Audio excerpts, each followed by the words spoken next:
Good morning mga idol.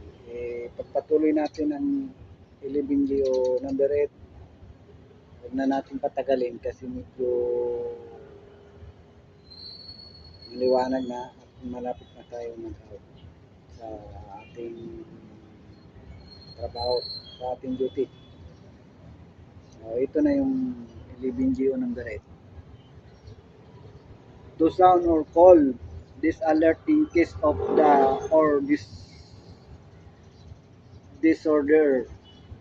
So, sa makatuwid, ibig sabihin, Tagalog, magbabala kung may sunog o gulo.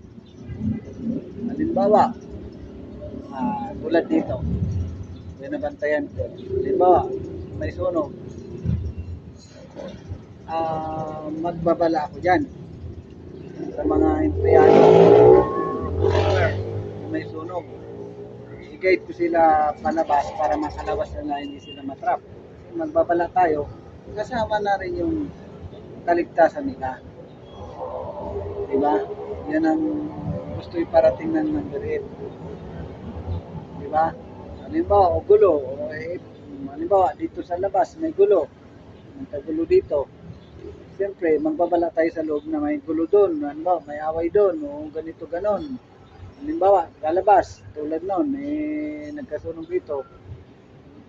Nagano na ako. Tumakbo ako, dali. Pinaalam ko dyan. At bigla namin sinusunan, kinuha kong fire extinguisher, inanong ko, patay na agad. Kumbaga na pinaalam agad natin sa kanila. Na ganun. Na may problema. Problema talaga yan kasi kung masunog ubos lahat yan. Ano na iparating ng 11 number 8. Kasi nangyari na rin yan dito, 2 beses na. Sa labas nangyari yung sunog, nasusunog ang basura. Kasi may nagtapon ng sigarilyo, nasunog, nagliyak. Tapos ang pangalawa sa likod. Ang babala ako, kinuha ko fire extinguisher, inesprayan ko, tapos. At least na alarma sila.